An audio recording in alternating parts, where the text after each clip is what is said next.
Bismillahirrahmanirrahim. Assalamualaikum warahmatullahi wabarakatuh.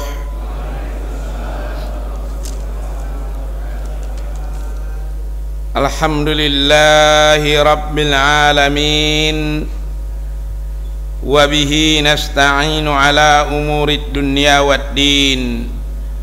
Wassalatu wassalamu ala asyrafil anbiya'i wal mursalin Sayyidina Muhammadin wa ala alihi wa sahbihi ajma'in.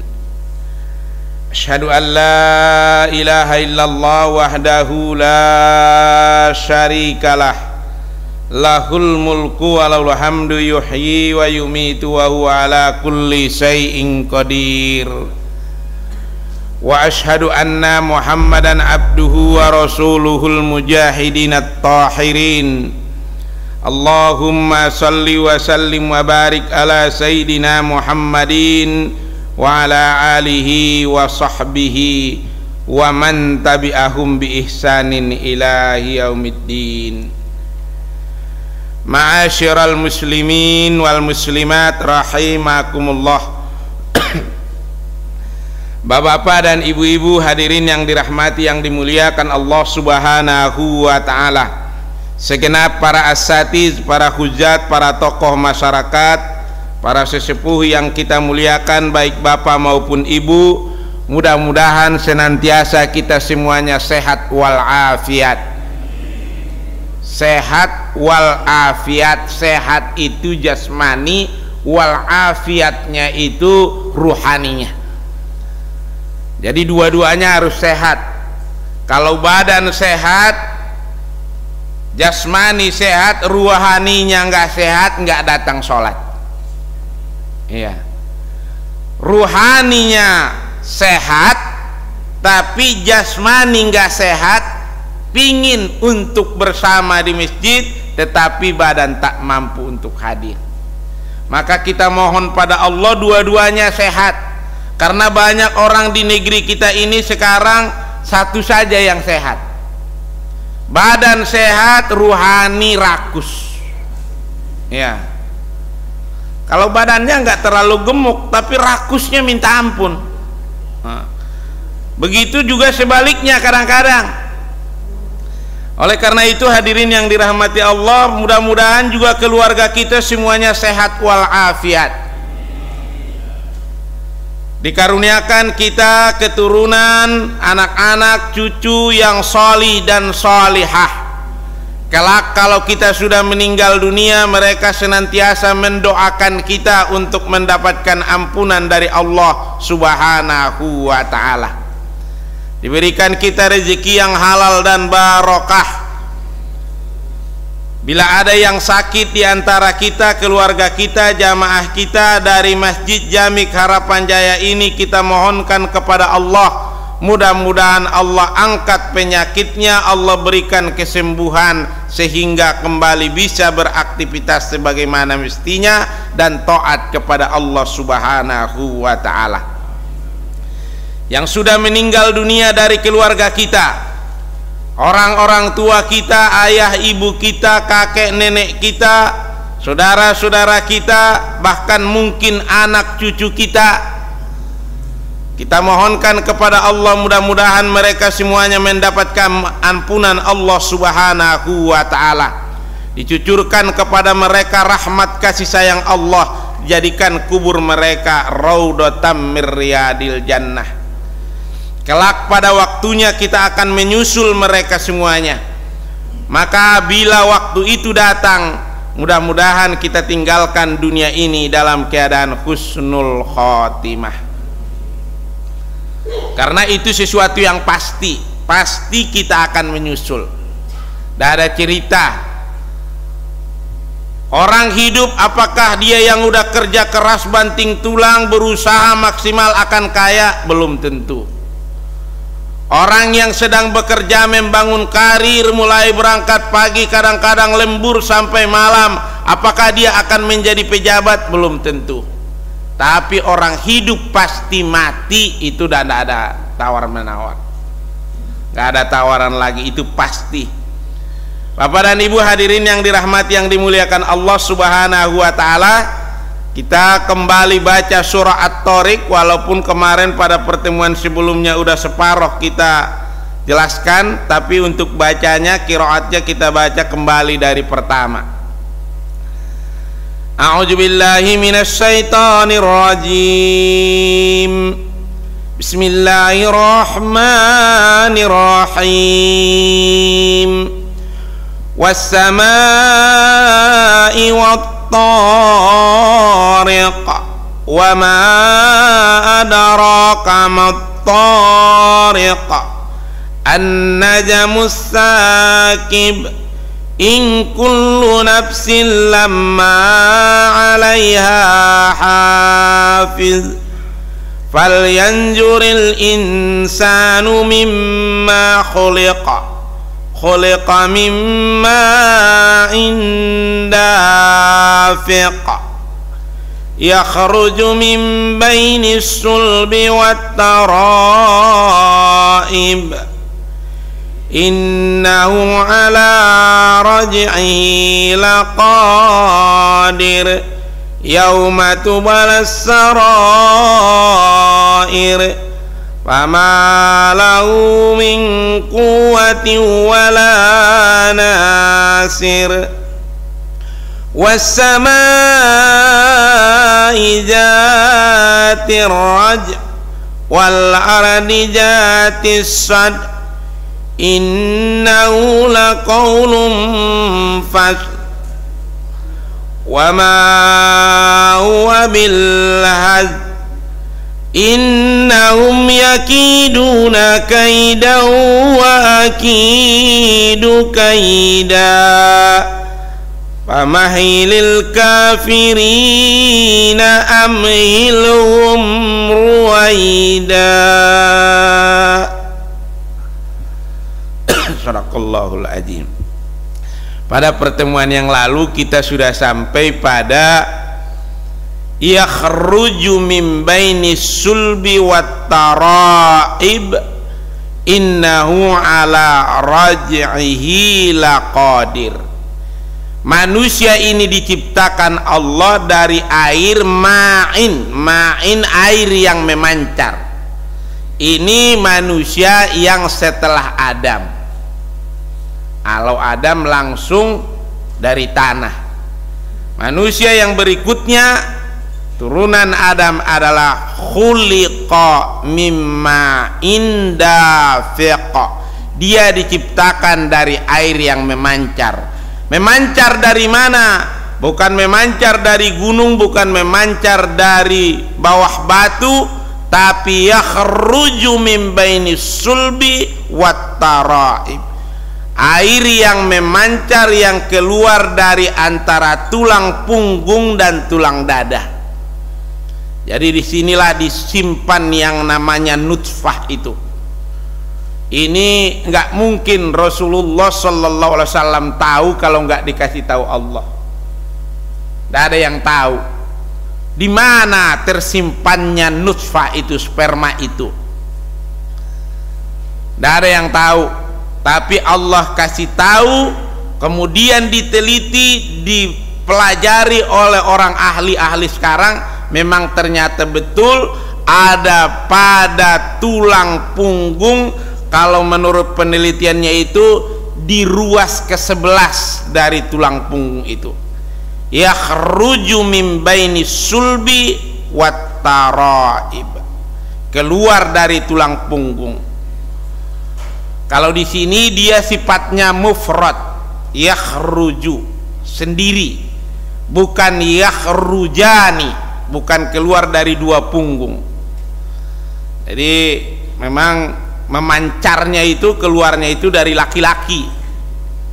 Nanti dia bertemu dengan sel telur yang dimiliki oleh perempuan.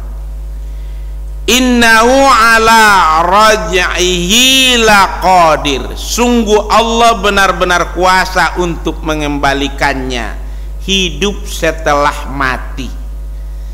Jadi setelah Allah buat ciptakan manusia ini, awalnya dari tanah, kemudian Berikutnya dari keturunan Adam ini dari nutfah yang tersimpan dalam tempat yang kokoh yang disebut di Quran namanya fi qararim makin. Kemudian setelah itu ditiupkan ruh, kemudian lahir ke dunia ini, nanti mati. Nah, kita ini hasil dari itu. Nanti akan mati. Innahu ala raj'ihi laqadir. Laqadir itu kuasa. Allah sangat kuasa untuk mengembalikannya. Setelah mati dikembalikan hidup. Ini bukan reinkarnasi. Ini bukan reinkarnasi. Karena paham reinkarnasi, dia lahir kembali ke dunia. Tapi kalau ini lahir kembali di akhirat, dihidupkan kembali di akhirat. Sungguh Allah benar-benar kuasa untuk mengembalikannya, karena ada orang-orang dari kalangan kafir Quraisy yang datang kepada Rasul membawa tulang. Seketika udah diceritakan bahwa orang-orang ini akan kembali hidup, ada yang datang ngambil, kalau bahasa kita pakai pacul, pergi ke kuburan, digali itu kuburan, kemudian dapat tulang belulang manusia, dibawa tulang-tulangnya. Ini nanti hidup lagi tuh. Ini nanti hidup lagi, ini hidup lagi gitu. Dipertanyakan kepada Rasul. Nanti kita kalau sampai surah Yasin tuh ada tuh, tulang-tulang itu akan dihidupkan kembali. Ini bisa hidup lagi. Mau nantangin Rasul. Jadi iya, argumentasinya ya sederhana. Kalau kamu lahir tahun 60, kalau kita di sini ada yang lahir tahun 60, tahun 50 di mana? Kakak kita aja belum lahir. Mungkin kalau dia anak pertama, ayah ibunya aja belum nikah. Tahun 50 kamu di mana? Kamu lahir tahun 60. Kalau tahun 59 mungkin sudah di rahim ibu. Tapi tahun 50 kamu di mana? Jangan-jangan masih berupa wortel atau mungkin masih berupa kelapa. Itu nanti yang dikonsumsi oleh orang tua. Kemudian saripatinya itulah yang tersimpan di punggung itu, kemudian dia suatu saat akan memancar. Saripati itulah yang menjadi nutfah. Lah dulu aja nggak ada bisa diadakan sama Allah, apalagi sudah ada ini dulu. Ini dari makam siapa kamu ambil? Dari makam si Fulan. Lah ini udah ada tulangnya. Apalagi yang sebelumnya nggak ada saja bisa diadakan Allah, apatah lagi yang sudah pernah ada, tinggal daur ulang. Jadi kalah argumentasi orang-orang kafir Quraisy itu. Iya juga ya kata dia, cuman ngaku Islam nggak mau. Iya. Jadi saudara-saudara hadirin yang dirahmati, yang dimuliakan Allah, yauma tubulas sarair, pada hari itu nanti ditampakkanlah segala rahasia. Pada hari nanti ketika manusia sudah dihidupkan kembali. Kalau sekarang Allah biarkan orang menutup-nutupi rahasianya. Banyak suami punya rahasia nggak ketahuan sama istrinya. Kalau ketahuan sama istrinya nggak bisa pulang. Banyak orang tua yang merahasiakan sesuatu kepada anaknya. Banyak anak-anak juga merahasiakan sesuatu kepada orang tuanya. Banyak pejabat merahasiakan sesuatu kepada rakyatnya, kepada kerabatnya. Begitu seterusnya. Tapi nanti kata Allah, yauma tubalas sarair, pada hari itu ditampakkan. Tubala itu ditampakkan, diperlihatkan dengan jelas, dibuka bukti-bukti. As-sarair, rahasia-rahasia. Jadi apa yang sekarang dirahasia-rahasiakan, mungkin di masyarakat, kenapa muncul ini, kenapa begini, itu nanti akan tampak semua.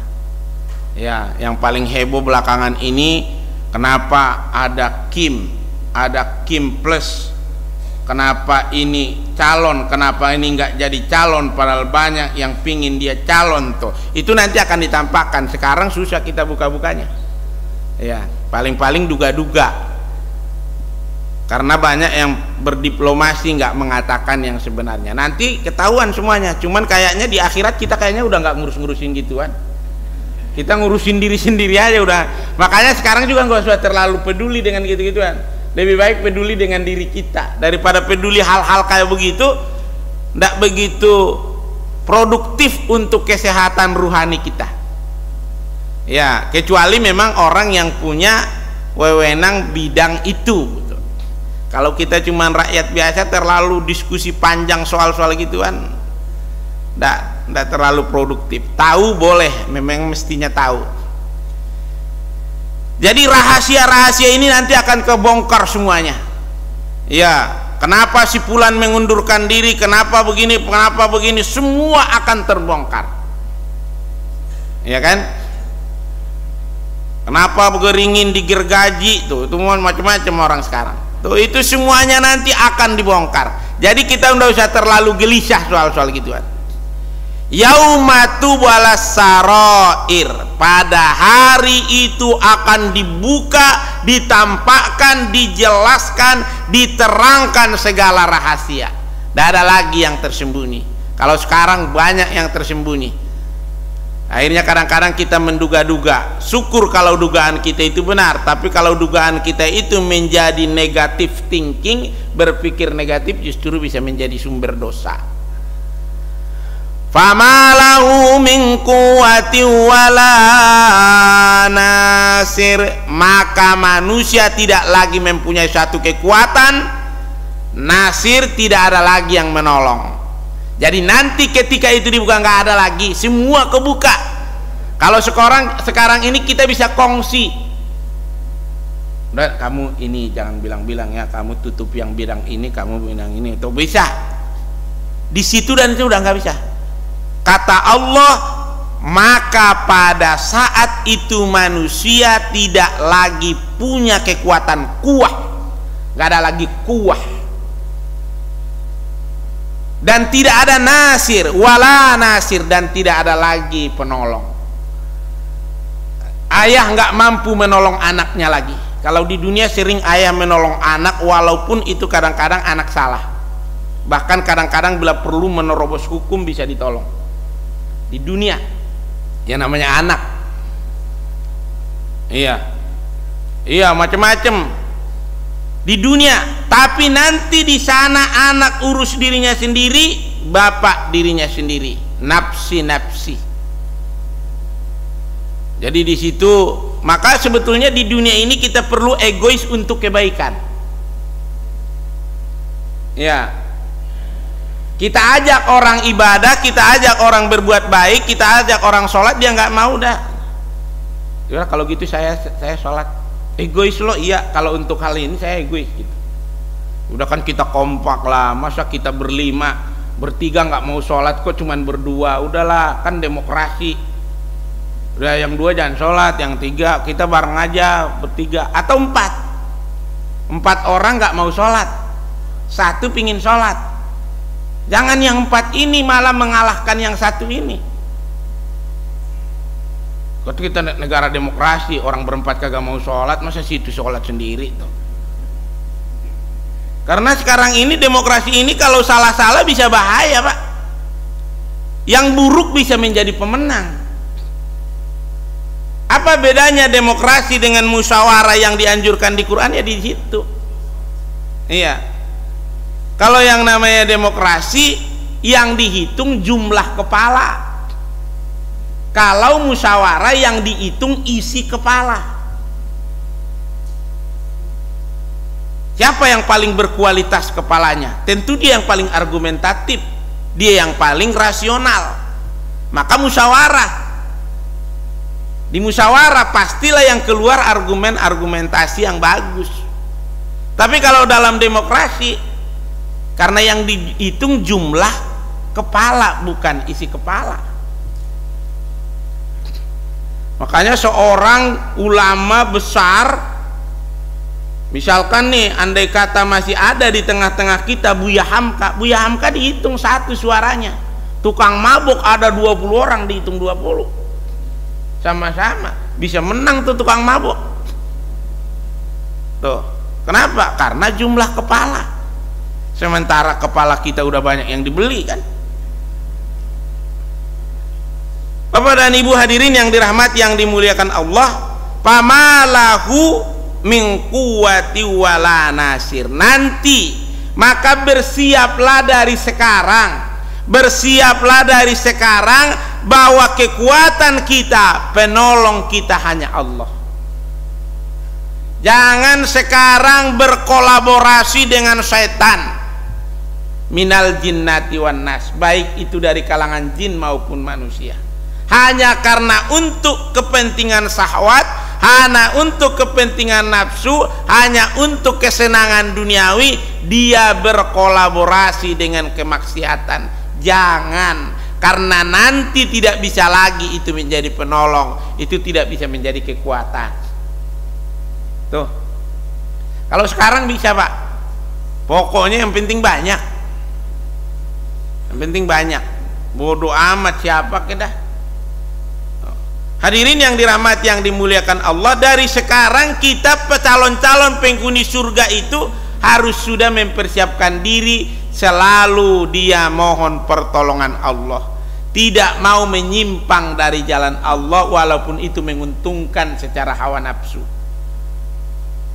Tuh. Was-samaa'i dzatir raj'. Allah kemudian mengumpamakan, mengaitkan antara kehidupan manusia nanti di yaumil kiamah dengan demi langit yang mengandung hujan. Wal ardi dzatis shadi', dan bumi yang mempunyai tumbuh-tumbuhan. Ketika air langit berupa hujan turun, tanah yang tandus pun kemudian menjadi subur, keluar dia. Bukankah tadi manusia juga digambarkan air memancar, tumbuh manusia. Ini air turun, tumbuhlah tumbuh-tumbuhan. Yang tadi sudah tandus mati bisa hidup, agar manusia berpikir itu tanah yang sudah tandus, yang sudah tidak ada tanaman-tanamannya, kering kerontang, bahkan tanah sawahnya pun sudah meregang, tidak ada lagi yang tumbuh di situ, kering semuanya, rumput-rumputnya sudah mati, tapi ketika hujan turun besoknya langsung tumbuh.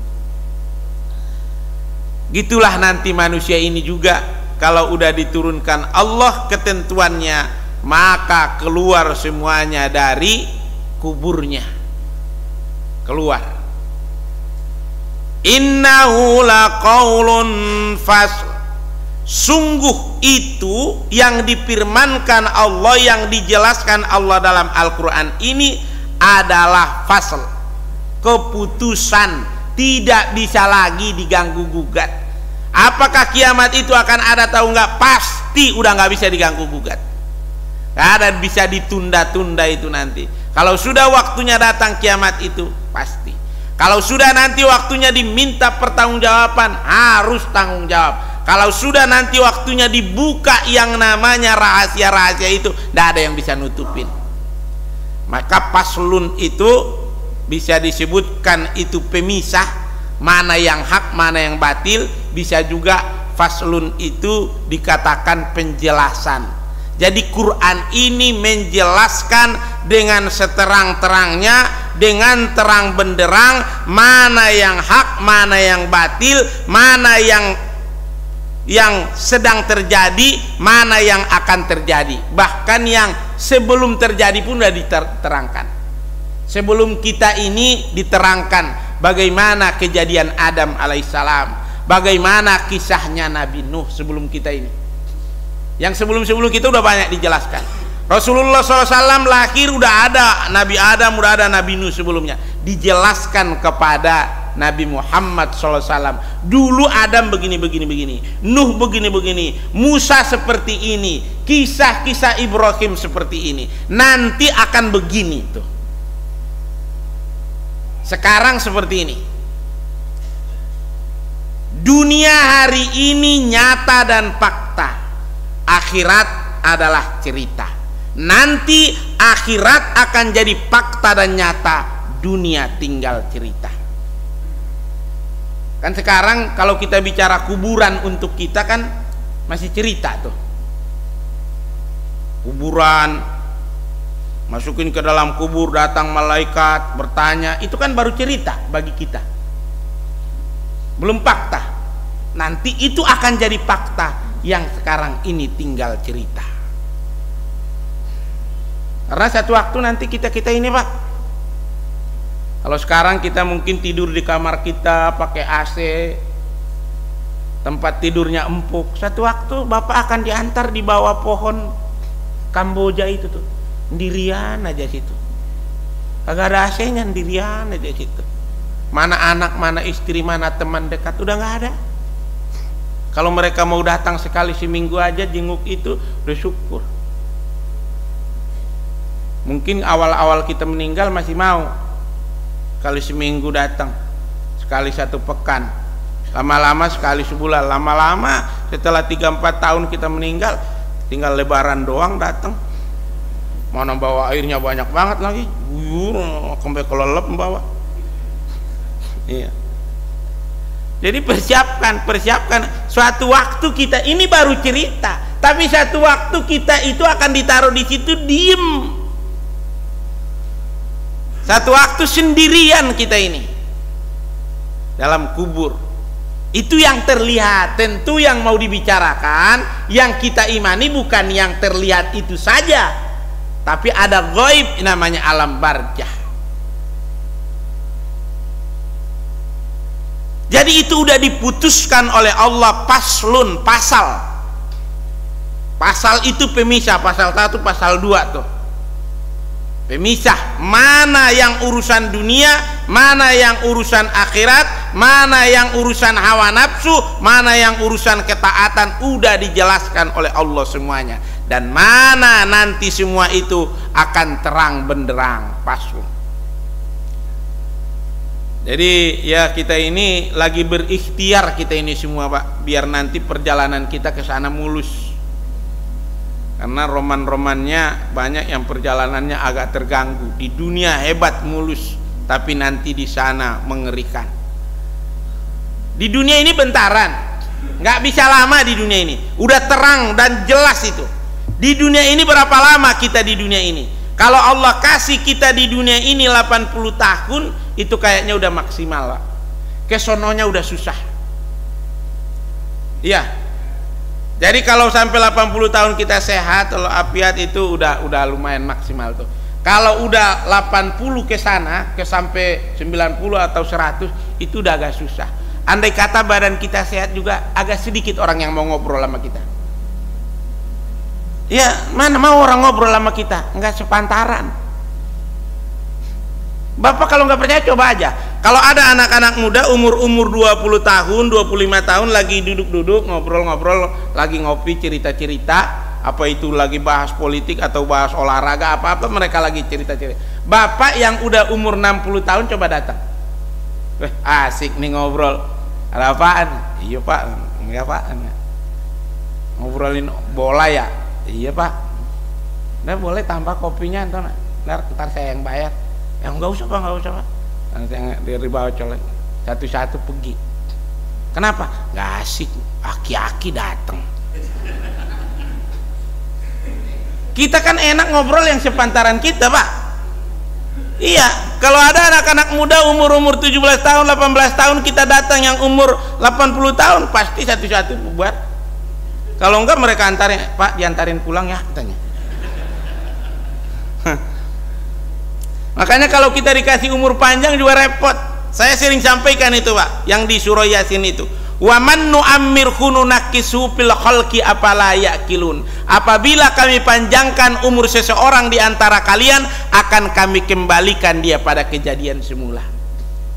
Kembali kepada kejadian semula.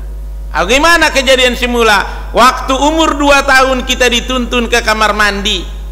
Nanti kalau udah umur 92 tahun, jalan pun kita dituntun. Ke kamar mandi kita dituntun lagi. Maka nggak lama, berarti kan cuma 90 tahun. Di akhirat berapa lama?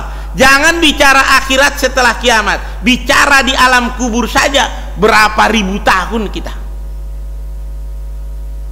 Lah Orang-orang tua kita yang udah meninggal, kakek moyang kita yang udah meninggal, berapa dulu kakekmu waktu meninggal? Nah, umur 75 tahun, Pak. Udah berapa lama meninggal? Kayaknya udah ada 100 tahun. Udah berapa lama Nabi Adam, Nabi Nuh, Nabi Musa meninggal dunia? Udah. Fir'aun udah berapa lama? Fir'aun udah lama meninggal, Pak. Dari zaman Nabi Musa udah ribuan tahun. Sampai sekarang katanya kalau orang datang ke piramid itu berkunjung, kemudian minta ditunjukkan di mana ditempatkan itu jenazahnya Fir'aun itu, di sana bayar masuk. Bayar. Udah mati aja masih nyusahin. Udah mati masih bayar, mau lihat dia doang. Ketika udah masuk ke tempat itu, apa kata orang? Laknatullah, Fir'aun laknatullah. Itu aja yang omongan orang. Udah ribuan tahun masih dikatain aja dia. Padahal nggak pernah kita ketemu sama dia. Orang-orang sekarang nggak pernah kok dijolimin sama Fir'aun yang itu. Tapi masih dikatain laknatullah, Fir'aun laknatullah tuh. Itu untung Fir'aun nggak nyaut. Kan saya nggak pernah ngapa-ngapain kayak kamu katanya. Tapi gitu. Sebaliknya udah lebih 1000 tahun juga, 1300-an, 1400 tahun Rasulullah SAW wafat. Setiap orang lewat di sisi makamnya itu di Nabawi, semua tetap berkata, Assalamu alayka ya Rasulullah, Assalamu alayka ya Habiballah, Assalamu alayka ya Nabi Allah, Allahumma salli ala Sayyidina Muhammad wa ala ali Sayyidina Muhammad. Jutaan orang lewat di situ bercucuran air mata mengucapkan sholawat. Terus keselamatan untukmu wahai kekasih Allah, keselamatan untukmu wahai Nabi Allah, keselamatan untukmu wahai utusan Allah. Orang tuh udah 1000 tahun, Pak. Tuh bandingin, untung makamnya Abu Lahab sama Abu Jahal kagak diunjukin. Ada yang gebukin kali itu makam kalau ada. Jadi hadirin yang dirahmati, yang sebentar di dunia ini. Nggak usah terlalu ngoyo soal dunia ini, biasa-biasa saja. Sebentar dunia ini. Sungguh Allah telah memberikan yang namanya keputusan. Innahu laqaulun fasl wa ma huwa bil hazl. Dan Al-Quran itu bukanlah main-main, bukan senda gurau. Apa yang diinformasikan Al-Quran ini adalah suatu kebenaran mutlak, pasti itu.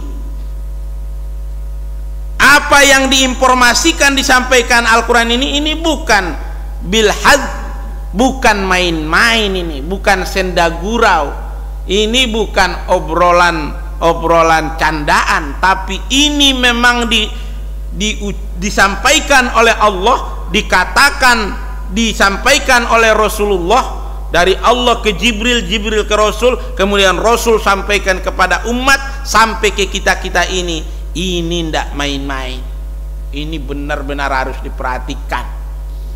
Makanya insya Allah, Pak, siapapun orang yang dekat, yang mau dengan Al-Quran, insya Allah akan mendapat kebaikan dan kemuliaan. Hatta itu kulit kambing. Kulit kambing ditulisin ayat Quran, Pak. Ditaruh di rumah, ditempatkan di tempat yang bagus. Kulit kambing. Tapi kulit sapi yang ditakdirkan jadi beduk digubukin mulu. Tiap hari digubukin mulu. Di Quran, karena dituliskan di kulit dia itu menjadi ayat Quran, jadi mulia dia. Gua Hiro itu sempit, nggak ada apa-apa, tapi karena di situ Al-Quran turun, jutaan orang setiap tahun mengunjunginya. Ustadz kita, imam kita subuh ini, kalau diukur dari kita mungkin dia masih belia dari sisi jumlah umur, tapi dialah yang di depan kita mimpin sholat kita. Kenapa? Ada Al-Quran di dadanya. Kalau nggak ada Quran, belakang. ada Quran di dada beliau. Itu orang dari dimuliakan dengan Quran. Tuh, Masya Allah. Nah, Ustaz kita ini mudah-mudahan cepat dapat jodoh nih. Iya, panjang umur, sehat walafiat. Tuh, enak Pak.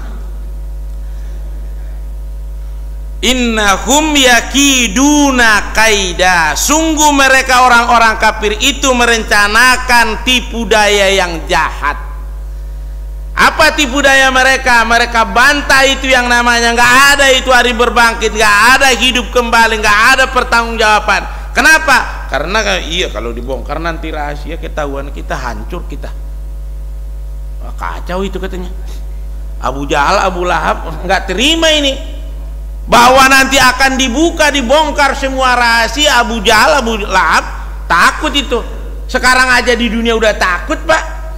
Lo macam-macam bilangin dibuka sama KPK kasusmu kan ada 10, kasus lu 10. Mau yang mana duluan nih? Ini seperindik udah siap nih. Ya kalau gitu nih gimana dong? Ya, udah kalau gitu udah kita cincai aja, cincai. Beres urusan di dunia. Di dunia Pak bisa begitu tuh, ditutup, kasus tutup. Kejadian yang sono tutup, kejadian yang sono tutup. Nanti dibuka. Ini yang bikin Abu Jahal, Abu Lahab nggak bisa tuh. Kalau dibuka nanti kacau. Nggak benar itu, nggak ada buka-bukaan. Tuh, nggak benar itu kata dia. Makanya apa mereka lakukan? Innahum yakidu kaida. Mereka rencanakan tipu daya yang jahat. Mereka tipu daya. Apa tipu dayanya? Katain dia itu orang gila. Rasul dibilang orang gila, nggak mempan. Bagaimana dibilang gila? Orang bagus, orang bener. Terus bagaimana nih nggak kena nih? Udah dibikin fitnah, dibuat rekayasa di semua media sosial waktu itu. Ya, media sosialnya Pak ditulis di pinggir-pinggir apa Ka'bah itu, digantung, diburuk-burukkan Rasul, nggak kena. Tukang sihir, kagak, kayaknya dia nggak pernah nyihir siapa-siapa. Dia nggak pernah datang ke tukang dukun, nggak pernah apa. Nggak kena. Coba dari istrinya nggak kena. Sampai suatu waktu nanti itu fitnah itu Pak. Sampai suatu waktu nanti dalam perjalanan malam pulang, rombongan berangkat, tapi di tengah jalan Aisyah radhiyallahu anha istri Rasulullah itu ada yang menyebut kalungnya ketinggalan, ada yang menyebut dia mau buang hajat. Dia berhenti, dia pergi, kemudian pasukan yang paling belakang menemukan dia. Ya Allah, inna lillahi wa inna ilaihi rajiun. Ada kemudian dinaikkan Aisyah ke onta itu, digiringlah sama laki-laki ini sampai ketemu kembali dengan rombongan. Apa? Abdullah bin Ubay tukang fitnah ini muslim tapi munafik, langsung nyebar kemana-mana omongan Aisyah selingkuh. Itu Rasul 1 bulan gak bisa apa-apa tuh, diem. Tapi nanti 20 tahun lagi kita sampai surah An-Nur tuh. Di surah An-Nur nanti akan dijelaskan ada 10 ayat nggak benar tuh tuduhan itu, sampai Aisyah bercucuran air mata nangis. Apalah saya ini cuma seorang wanita biasa yang ditakdirkan jadi istri Rasul. Saya bukan apa-apa. Kenapa sampai ayat datang turun untuk memuliakan saya, untuk menghapus segala tuduhan-tuduhan fitnah itu. Saudara-saudara hadirin yang dirahmati Allah. Jadi kalau fitnah itu udah mulai dari zaman dulu Pak. Dari zaman dulu, asal ada orang-orang baik itu penyebar fitnahnya bukan orang lain, orang Islam tapi munafik. Di kalangan orang Islam itu waktu itu namanya tokohnya Abdullah bin Ubay. Tuh, maka hati-hati sekarang. Sekarang saudara-saudaranya Abdullah bin Ubay yang separtai sama dia masih ada. Iya, masih banyak Pak. Insya Allah di kita sini kagak ada, sono di luar negeri. Ya. Innahum yakidu kaidah. Mereka adakan tipu daya, bukan cuma zaman Rasul. Masih ingat kita di Jylland Posten di Denmark tuh dulu, bikin karikatur Rasul sorbannya penuh dengan bahan peledak. Tuh udah banyak mereka bikin fitnah, Islam itu teroris, Islam itu jahat, Islam itu begini begitu. Terus orang-orang kafir ini bikin tipu daya sampai hari ini. Sampai hari ini. Bagaimana cara-cara menghadapinya? Ya seperti cara-cara Rasul. Rasul itu ngikuti petunjuk, bukan ngikuti hawa nafsu. Menghadapinya ngikuti petunjuk Allah, ngikuti Al-Quran. Ketika ayat Al-Quran belum turun tentang tadi fitnah yang tadi yang dahsyat itu, Rasul diem sampai turun ayat. Jadi kalau belum kita tahu apa menurut Quran, ya mendingan kita pilih diem dulu. Tunggu ulama-ulama kita memberikan titah, memberikan penjelasan tentang ayat Quran masalah itu. Wa akidu kaida, mereka orang-orang kafir bikin rencana tipu daya yang jahat. Aku pun kata Allah membuat rencana yang lebih jitu. Kamu bikin tipu daya, di ayat lain disebutkan makar. Mereka bikin makar. Wallahu khairul makirin. Allah pembuat makar, rencana yang sebaik-baiknya. Mereka bikin tipu daya, Allah juga bikin. Cuma nih di ujungnya ini yang agak berat nih bagi umat Islam. Penutupnya ini, pamahilil kafirina amhilhum ruwaida. Karena itu beri tangguhlah mereka, berikan mereka tenggang waktu orang-orang kafir itu, beri mereka kesempatan untuk sementara waktu, sebentar. Udah begitu jahatnya yang namanya Abu Jahal, Abu Lahab, begitu munafiknya Abdullah bin Ubay itu, beri tangguh kata Allah. Ini kan yang repot. Kita kan pinginnya cepet-cepet aja disikat yang begitu tuh. Tapi Allah rupanya enggak. Emang Allah beri tangguh, bentar. Sebentarnya berapa? Yaitu tadi 90 tahun termati. Tapi bagi kita itu kan lama, Pak. Satu periode itu lama bagi kita. Tapi bagi Allah itu sebentar. Kenapa? Ukurannya tadi hidup kita aja cuma sebentar. Akhirat lebih lama, alam barzah lebih lama, akhirat lebih lama lagi. Tapi kata Allah sebentar. Emang gregetan. Gimana nggak kesel? Orang-orang yang berdiri di baris kebaikan dan kebenaran tersiksa, dihina, dilecehkan. Mulai dari saat Bilal bin Rabah mau masuk Islam saja udah disiksa. Setelah masuk Islam tetap aja. Nanti kalau kita ada di surah Al-Kahfi itu, kisah bagaimana orang-orang besar datang ketika mereka bertemu Rasul. Rasul sedang duduk bersama orang-orang yang secara ekonomi mereka orang-orang lemah. Ada Bilal bin Rabah, ada Salman Al-Farisi, orang-orang.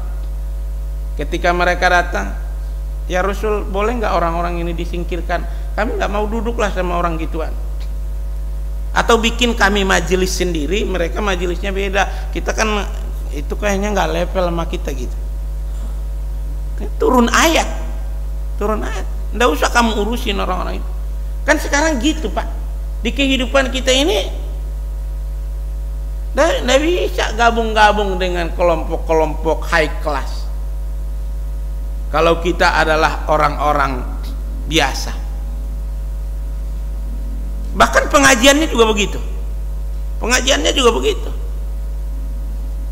Jadi hadirin yang dirahmati, yang dimuliakan Allah, Allah katakan itu bahwa beri mereka kesempatan.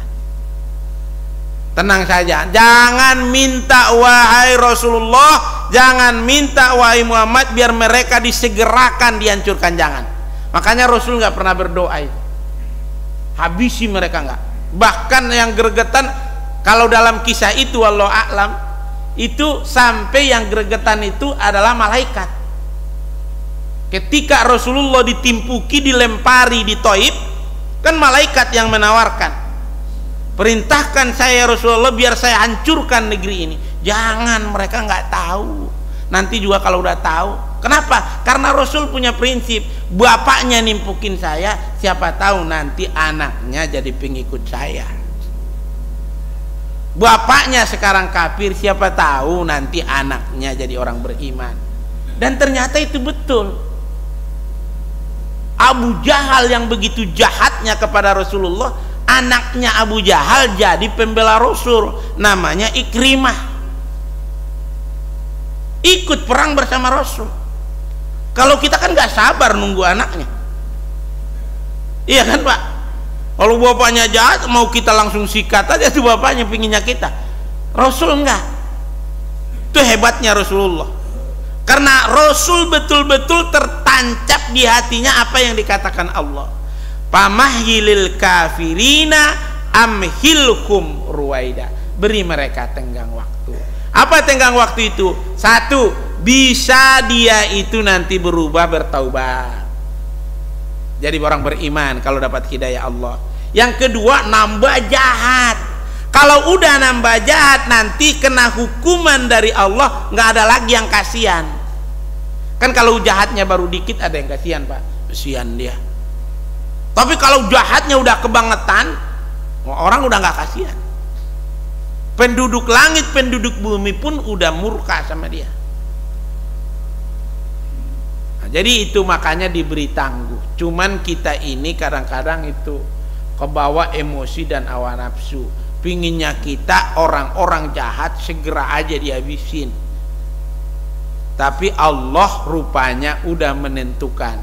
Jadi kalau ada orang bertanya, kenapa sih orang-orang jahat itu mana umurnya panjang-panjang, giliran orang baik umurnya agak pendek. Tuh, kadang-kadang ada orang tanya begitu. Ya ini di Quran Allah udah bilang begitu. Memang kadang-kadang ditangguhkan. Kenapa sih orang-orang jahat kok langgeng kekayaannya, langgeng kekuasaannya, langgeng bisnisnya, giliran orang-orang baik kadang-kadang kok cepat banget dapat ujiannya. Itu Allah bilang di sini pamahilil kafirin. Kafirin itu orang-orang kafir, bukan satu. Kafirina itu jamak. Amhilhum ruwaida, mereka diberi kesempatan. Kesempatan apa? Kesempatan untuk semakin, bukan cuma dianya tambah hebat, tapi fasilitas-fasilitas yang dia miliki pun tambah canggih. Coba lihat Israel, canggih. Dia negara kecil, orangnya juga nggak banyak, jumlahnya nggak banyak, tapi peralatan dia lebih canggih untuk semakin buas untuk melakukan kezaliman. Akhirnya nggak dapat yang gede, yang kecil dimati nama dia. Nggak dapat laki-laki, perempuan, anak-anak, bila perlu bayi mau ditembak sama dia. Padahal bayi itu kalau disentil saja mungkin udah selesai, tapi dibom sama dia itu. Sampai nanti suatu waktu tidak ada orang lagi yang suka dengan perilaku mereka itu, maka ketika hukuman itu datang nggak ada lagi yang bela dia. Sampai nanti batu pun kata Rasul akan berkata, nih Yahudi ada di belakang saya, mati ini. Kapan tuh kita tunggu? Tapi kan kita maunya sekarang aja. Kita pinginnya Israel itu, Zionis itu sekarang aja kita cekekin atu-atu, pinginnya kita gitu. Tapi enggak, rupanya Allah tangguh. Kapan? Wallahu a'lam. Begitu juga dengan Abu Lahab kan Pak. Abu Lahab itu juga diberi tangguh. Udah turun ayat, tabbat yada abi lahabi wa tabba. Turun ayat itu dibawa Jibril ke Rasul, Abu Lahab ada di depan. Waktu Rasul menyampaikan dakwah di Bukit Sofa itu kan ayat itu turun. karena Abu Lahab maki-maki. Untuk ginian kamu undang ke sini, kamu kumpulkan kami untuk dengerin ocehanmu tentang Tuhanmu yang Esa itu, la ilaha illallah itu. Diomelin Rasul, turun ayat. Setelah turun ayat, Abu Lahab nggak ngapa-ngapa. Celakok kedua tangan Abu Lahab, nggak ngapa-ngapa. Bubar besoknya Abu Lahab apa meriang? Kagak. Minggu depan apa pingsan, apa sakit Abu Lahab? Enggak. Tahun depan enggak. Orang mulai nanya-nanya, nih ayat udah turun kagak ngapa-ngapa tuh Abu Lahab. Ini bagaimana sih? Kayaknya kok lebih mantapan dukun sono sekali dijompa jampi sama dia besoknya langsung. Lah ini kagak, udah turun ayat. Diucapkan oleh Rasul. Tahun depan nggak ngapa-ngapa, tahun depannya nggak apa-apa. Kapan?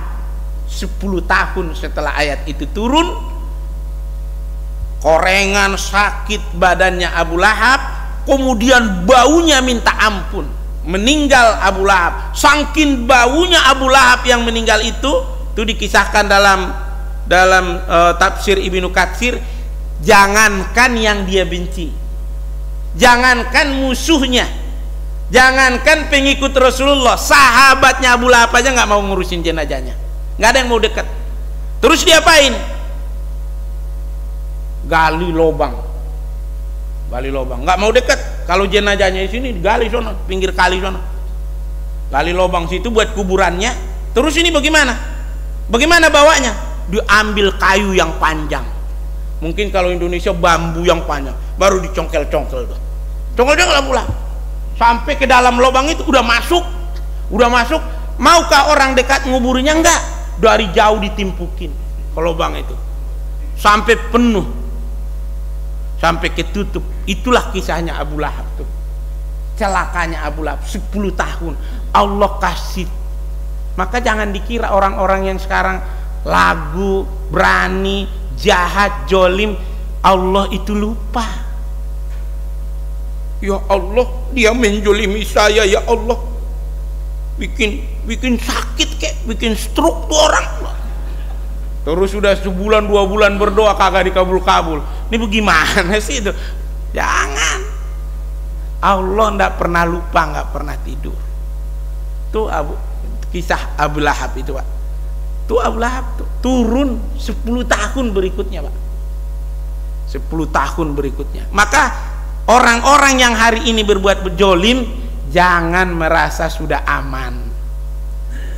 Jangan pernah merasakan buktinya nggak ngapa-ngapa tuh. Jangan dulu, belum. Jangan. Jadi hadirin yang dirahmati, yang dimuliakan Allah, inilah akhir ayat 17 dari surah At-Tariq. Pamahilil kafirina amhilhum ruwaida. Allah memberi tangguh kepada orang-orang kafir itu agar pada suatu waktu nanti nggak ada lagi alasan bagi mereka untuk berkata, kenapa kami dibeginikan. Demikian Bapak dan Ibu hadirin yang dirahmati, yang dimuliakan Allah. Mudah-mudahan menjadi taufik hidayah bagi kita, memberi semangat bagi kita untuk melakukan kebaikan-kebaikan, persiapan untuk menghadapi hari yang akan datang, yaumil qiyamah. Terima kasih Bapak dan Ibu. Billahi taufik wal hidayah. Assalamualaikum warahmatullahi wabarakatuh. Quran surat 86 surat At-Tariq. Allah benar-benar berkuasa untuk mengembalikan kita, menghidupkan kita setelah kematian.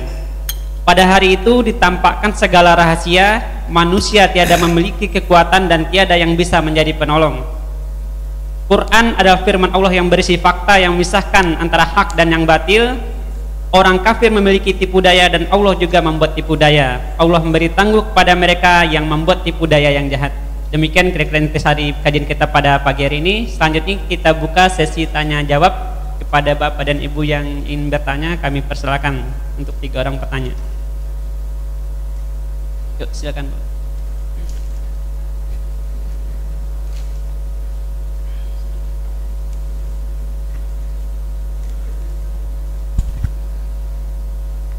Assalamualaikum warahmatullahi wabarakatuh. Dalam sebuah hadis kan kita ada Islam itu nanti ada 72 golongan, Pak. Sementara di Indonesia ini karena Bhinneka Tunggal Ika, maka semuanya boleh di sini. Ini antara lain golongan Syiah, di mana ada yang membicarakan golongan Syiah itu antara lain musuh dari agama Islam. Ini mohon dijelaskan, Pak, sebenarnya bagaimana sih Syiah itu. Terima kasih.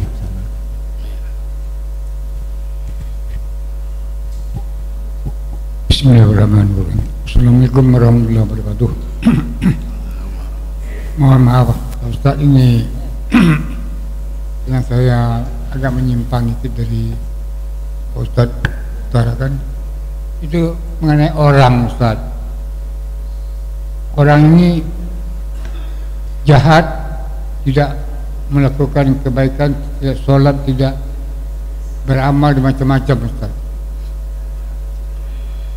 Dan kemudian dia orang ini meninggal dunia, tapi belum sampai tobat.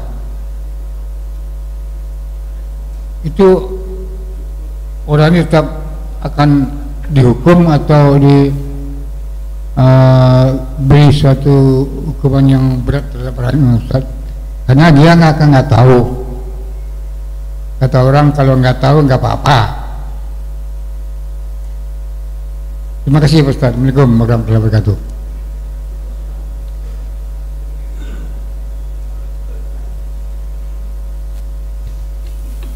Bismillahirrahmanirrahim. Assalamualaikum warahmatullahi wabarakatuh. Pak Ustadz yang kami hormati, menyimak atau mencermati apa yang disampaikan Pak Ustadz di surat Al-Tariq dari ayat 1 sampai 17. Ya. Saya akan mencermatinya pada ayat pertama, wasamai watoriko, yang dijelaskan artinya adalah demi langit dan yang datang pada malam hari. Itu ada turunannya ayat kedua dan 3 jawabannya. Kenapa Allah itu kan pencipta, maha kuasa, tetapi masih mengeluarkan demi atau sumpah, bahkan sumpah kepada dua makhluk yang diciptakan. Ini mempunyai pesan spiritual apa, Pak Ustadz, terhadap umat atau kepada orang musyrik? Terus yang kedua, ada ayat yang saya baca, ayat 6,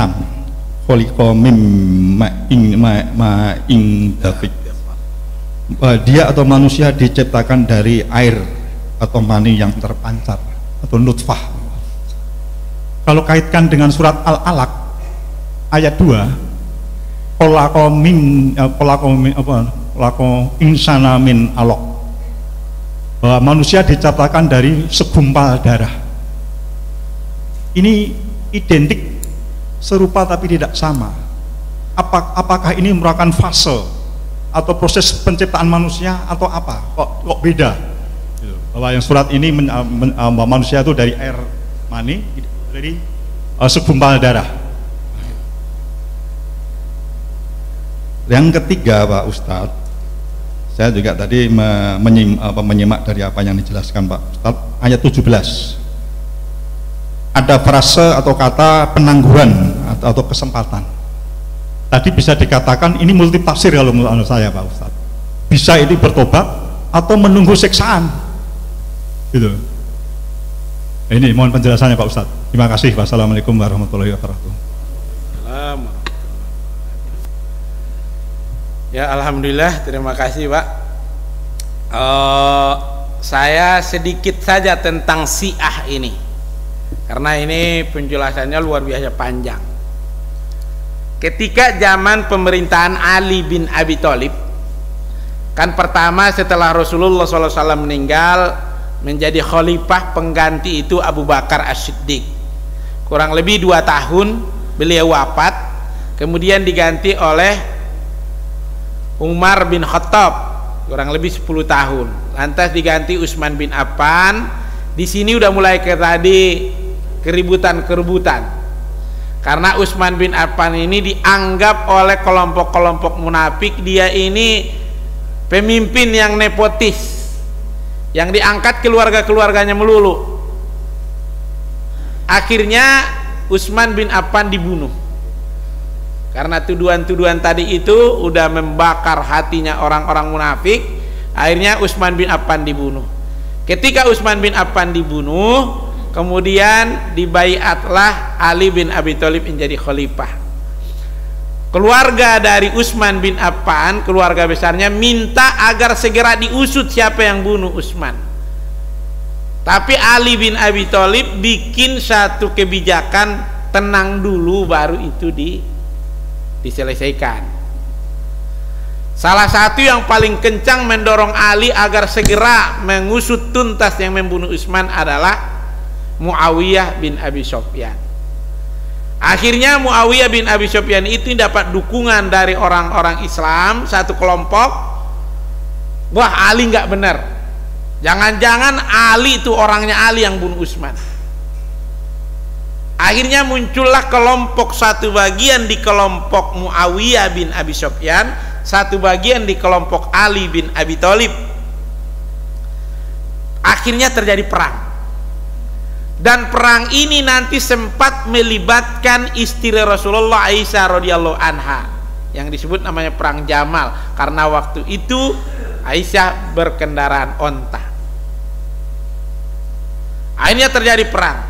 Dalam peperangan ini yang sedemikian rupa itu akhirnya diselesaikan dengan perdamaian, arbitrage. Dari pihak Muawiyah bin Abi Sufyan yang muncul adalah Amr bin As. Dari pihak Ali bin Abi Thalib adalah Abu Musa al-Asy'ari. Nanti itu berdamai. Setelah berdamai, Ali menerima perdamaian ini, tetapi yang dikukuhkan menjadi khalifah adalah Muawiyah bin Abi Sufyan. Dianggap itu ada penipuan di situ. Itu panjang ceritanya.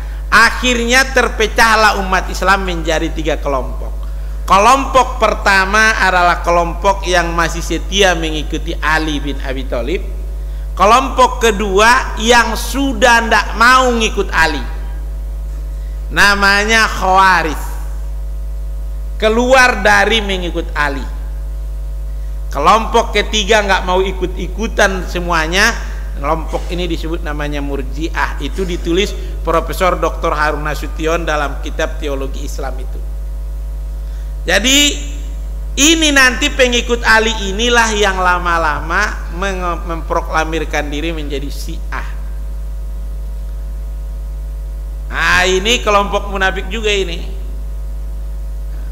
Jadi akhirnya nanti Syiah ini berkembang menjadi satu aliran. Di zaman sekarang ini Syiah ini dalam pandangan ulama-ulama besar dunia tidak dianggap lagi bagian dari Islam.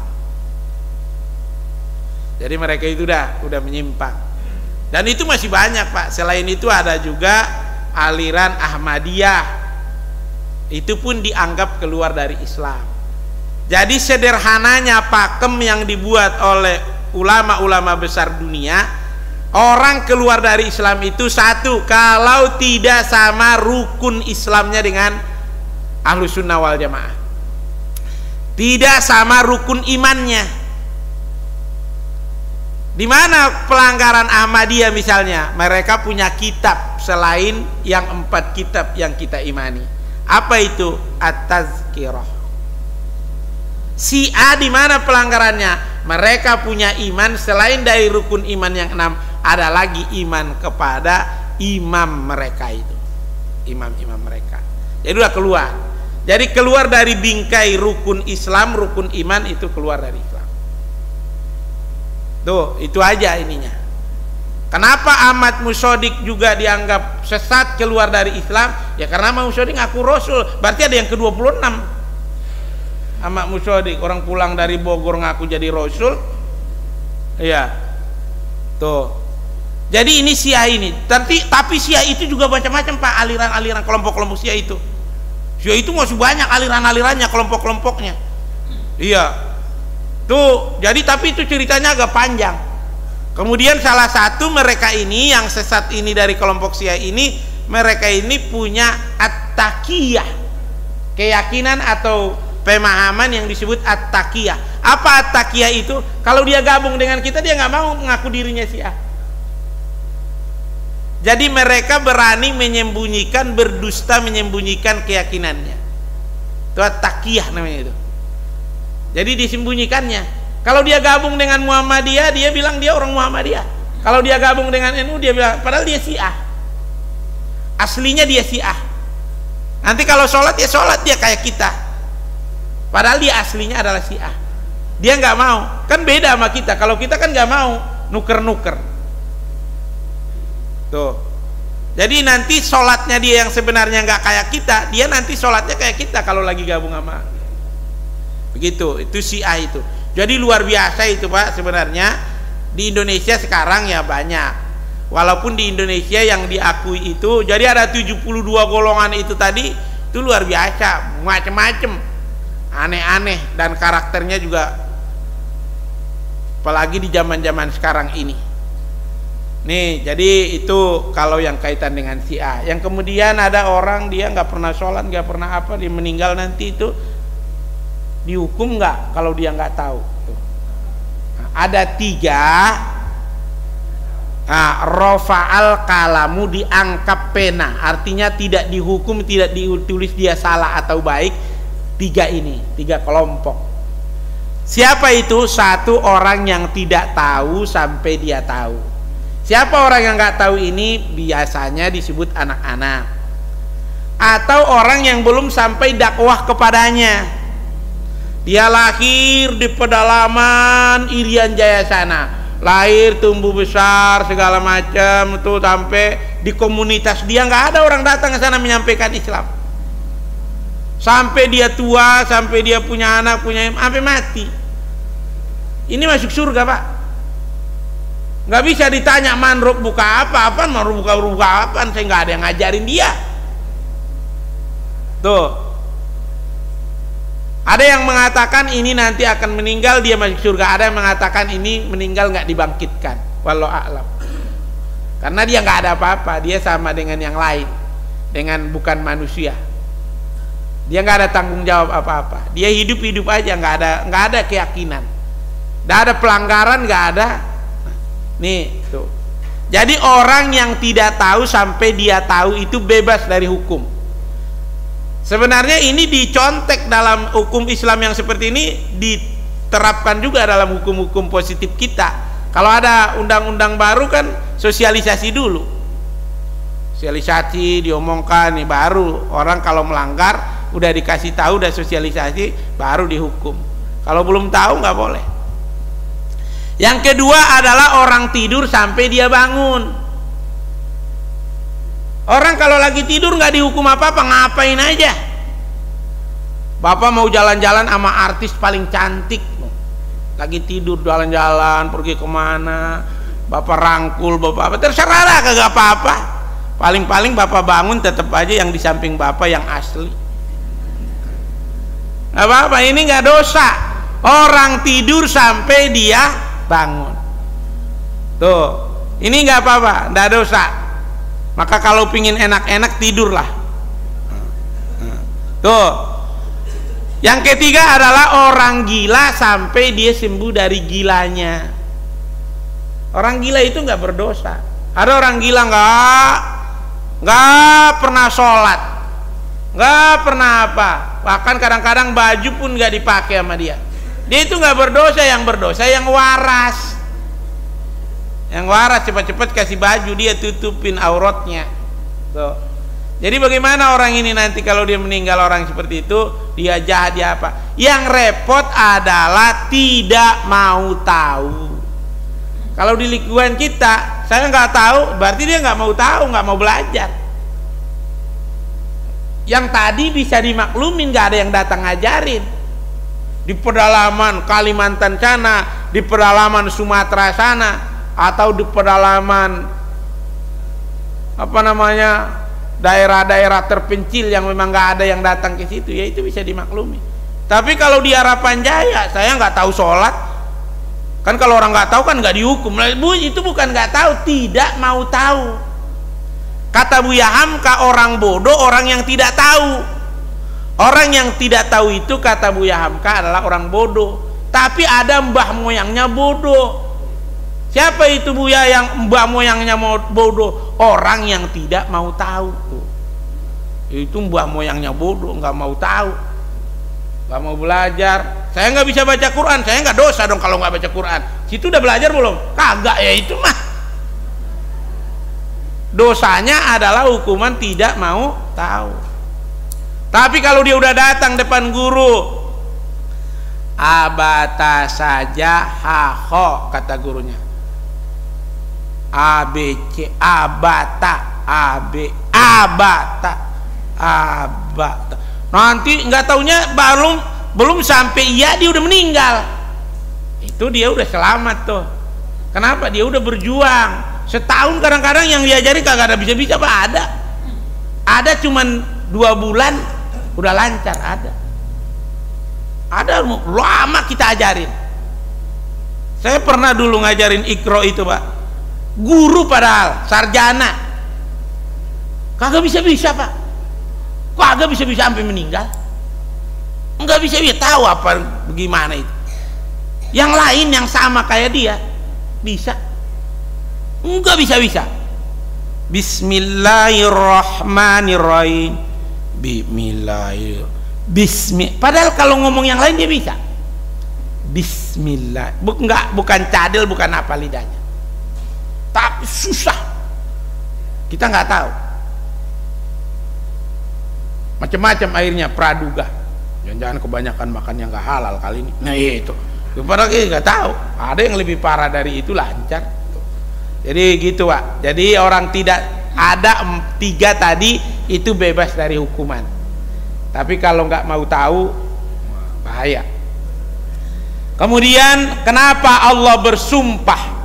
Allah banyak bersumpah di Al-Quran yang kaitan dengan pertama waktu, kaitan dengan ciptaan-ciptaannya yang besar.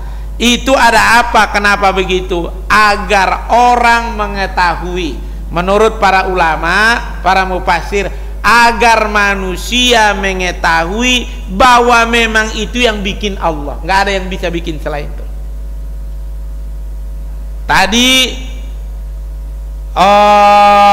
apa itu An-Najmus Saqib, itu bintang yang bercahaya, yang terang benderang, yang cahayanya menembus antar planet itu tidak ada yang bisa bikin begitu kecuali Allah.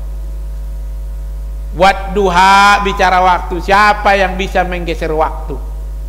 Walail, cobalah datang di tengah malam, woi matahari terbitlah kau sekarang, datang sedunia nggak bakalan bisa datang fajar di jam 2 malam. Agar orang tahu tidak ada yang bisa. Itu satu, sumpah itu. Tapi kita nggak boleh, orang-orang beriman dilarang bersumpah kecuali atas nama Allah. Itu Allah bersumpah agar manusia memperhatikan bahwa sebenarnya betapa agung dan besarnya Allah. Kemudian begitu juga dengan masalah penciptaan tadi. Di Quran kadang-kadang tadi disebutkan bahwa manusia itu adalah min sulalatim min tin, ya, dari tanah. Ada min turab, dari tanah yang terbakar. Kemudian tadi ada dari air yang memancar, al-ma'i.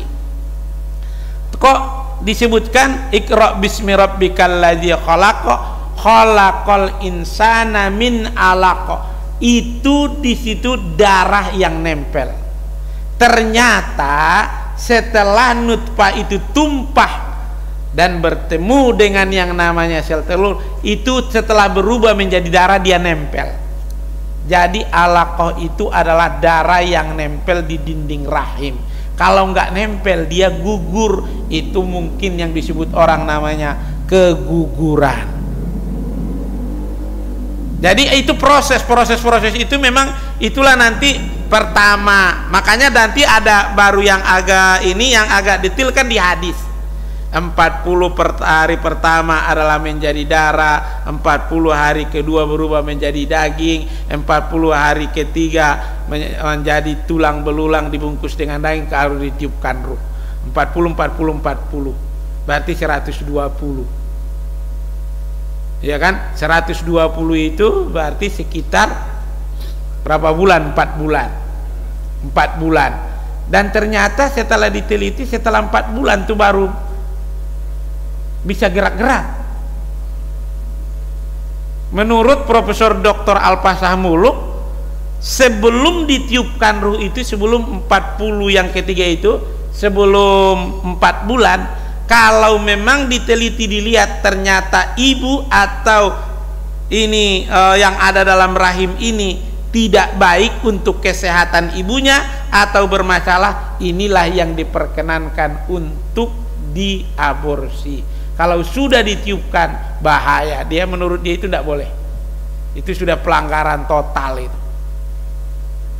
Jadi itu makanya dari awal seorang ibu mengandung udah harus sekarang ditangani oleh bidan atau para medis yang ngerti soal itu.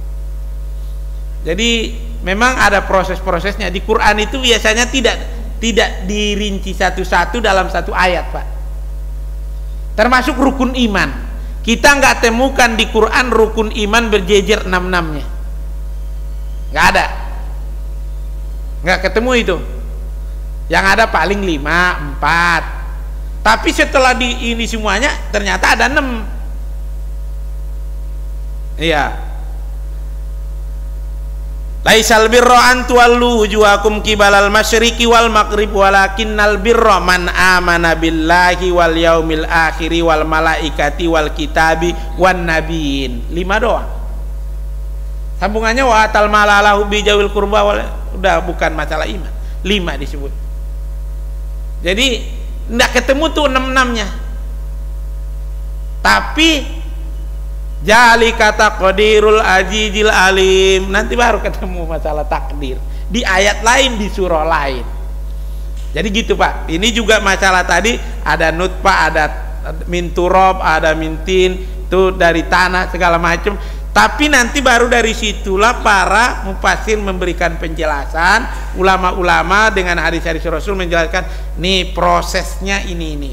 Jadi benar yang tadi Pak Haji sampaikan, apakah ini merupakan proses atau fase-fase dari kehidupan? Iya.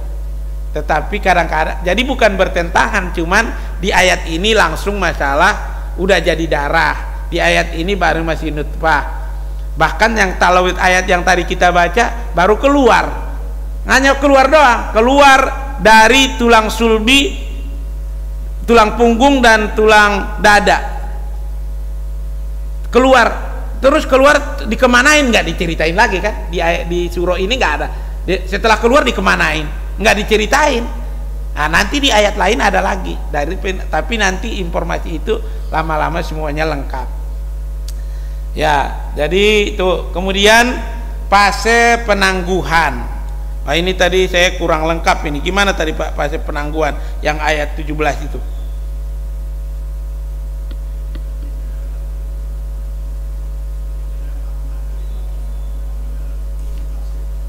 Multi tafsir. Bisa dikatakan tadi Pak Ustadz mengatakan itu adalah supaya orang-orang yang musyrik itu bertobat. Iya. Karena dikasih renggang waktu yang cukup lah gitu. Iya. Tapi bisa kemungkinan juga itu artinya azab, siksaan. Iya. Gitu. Mohon penjelasannya. Gitu. Iya, Pak. Jadi ada 2, Pak. Satu, kenapa ditangguhkan? Ini kan sebenarnya pertanyaan mengapa ditangguhkan ya terserah Allah jawabnya. Ya Allah mau nangguhin. Tapi kan dalam penjelasan-penjelasan ulama nggak mungkin kan orang kalau ada bertanya kenapa ditangguhkan, kenapa nggak disegerakan, terus kita jawab cuman ya terserah Allah tuh. Nah, karena ada juga yang disegerakan, ada juga yang segera. Sebenarnya dalam faktanya ada juga yang segera. Tapi itu memang semuanya rahasia Allah. Cuman di ayat ini dikatakan Allah menunda. Kenapa ditunda? Ada 2. Satu adalah kalau dalam penjelasan nih multi tafsirnya ya, bukan. Kalau di sini sebenarnya ya udah Allah tangguhkan. Kenapa Allah terserah Allah? Tapi kalau penjelasannya satu, agar dia itu diberi waktu kesempatan untuk menyadari kekeliruannya sehingga dia bertaubat kalau dia mau.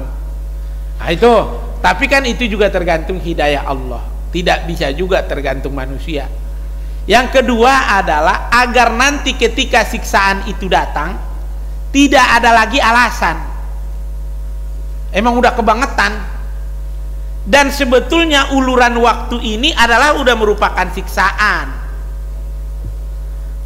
Bayangin Pak, orang diberi hidup panjang, diberi harta, diberi potensi, diberi tenaga, tapi tidak ada sedikit pun terpanggil hatinya untuk ibadah, untuk taat pada Allah. Begini, kita yang sholat ini, sholat subuh ini sampai nanti kita sholat syuruk itu, kita yang sholat ini, sholat dua segala macam, itu kan suatu anugerah yang luar biasa. Orang yang nggak sholat itu sebenarnya hukuman yang luar biasa. Allah, kalau bahasa sufi, Allah nggak mau ingin dia menghadap ke Allah. Dia mau menghadap Allah aja Allah nggak mau. Makanya tertutup hatinya, nggak ada lagi keinginan menghadap. Kenapa? Karena dia tidak dikehendaki Allah. Mau menghadap Allah saja Allah nggak berkenan dengan dia. Itu kalau bahasa sufi. Kenapa kiai orang-orang itu nggak mau sholat? Allah nggak pingin orang itu menghadap ke dia. Kata sufi itu. Jadi kalau kita ini masih dibukakan Pak. Kita datang menghadap masih diterima. Bayangin orang ingin menghadap Allah nggak diterima, itu kan siksaan yang parah. Tapi itu tadi, itu tafsirnya para sufi. Kalau orang sufi bilang orang-orang yang sholat itu sebenarnya itu bukan dia nggak tahu, bukan dia nggak ngerti, memang Allah nggak demen lihat dia, maka mau ngadap aja. Ibaratnya datang ke rumah kita tamu, assalamualaikum, pakaian bagus, duit banyak, kendaraannya cakep, assalamualaikum, salam. Coba lihat siapa? Si ini Pak, suruh pulang, bilang bapak nggak ada. Walaupun dia udah bawa apa-apa. Kenapa? Kagak demen kita lihatnya. Tuh ngeri kan Pak gitu. Jadi orang-orang sufi bilang orang yang tidak sholat itu sebenarnya udah hukuman Pak. Kalau kata kita, dia kok nggak sholat nggak dihukum? Nggak sholat itu udah hukuman. Allah nggak demen lihat dia. Makanya jangan seneng orang nggak sholat. Sampai nama teman-teman yang nggak sholat. Nggak sholat itu Pak udah hukuman sebenarnya. Kok dia nggak sholat nggak dihukum? Tuh salah sebetulnya. Kok dia nggak sholat nggak dihukum sama Allah? Dia mabuk nggak dihukum sama Allah? Justru itu udah hukuman. Allah biarkan dia menenggak yang nggak baik. Allah biarkan dia makan dari hasil yang haram. Allah biarkan dia nggak boleh dia datang menghadap. Itu udah hukuman. Coba bayangkan kalau kita mau datang ke orang tua kita atau datang ke orang yang kita hormati, kita udah bawa macam-macam, dia nggak mau nerima kita. Itu kan hukuman berat Pak. Hukuman berat. Tuh. Jadi sebenarnya begitu Pak. Jadi penangguhan itu bahasa kita sebenarnya.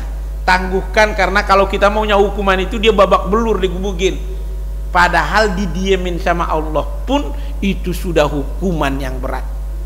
Kalau menurut saya Pak nggak ada hukuman yang paling berat orang kagak mau sholat. Itu hukuman yang paling menghinakan itu. Pingin menghadap saja nggak diterima Allah, nggak diperkenankan Allah dia untuk menghadap tuh. Itu udah hukuman. Kalau dia mikir yang menciptakan aku kok enggak membuat hatiku tergerak untuk menghadap dia, itu udah hukuman berat. Tapi kan orang begituan kagak mikir ya, dia pikir mah enak-enak, situ sholat kagak dapat apa-apa. Artinya saya kagak sholat bisnis lancar. Tuh begitu Pak. Jadi memang tergantung sudut pandang. Jadi barangkali demikian Bapak Ibu, waktu kita udah selesai. Banyak yang mau kita ungkap tetapi kemampuan otak sedikit. Banyak yang ingin kita sampaikan tapi kemampuan kita terbatas. Namun walaupun demikian, mudah-mudahan Allah cukupkan dalam hati dan jiwa kita. Mudah-mudahan ada manfaatnya. Saya aturkan mohon maaf yang setulus-tulusnya. Jika dalam penyampaian ini terdapat hal-hal yang kurang berkenan, semoga Allah merahmati dan meridhoi kita semuanya, dan kekurangan kesalahan diampunkan oleh Allah Subhanahu wa taala. Usikum wa nafsi bittaqwallah. Subhanakallahumma wa bihamdika asyhadu an la ilaha illa anta astaghfiruka wa atubu ilaik. Billahi taufiq wal hidayah. Assalamualaikum warahmatullahi wabarakatuh.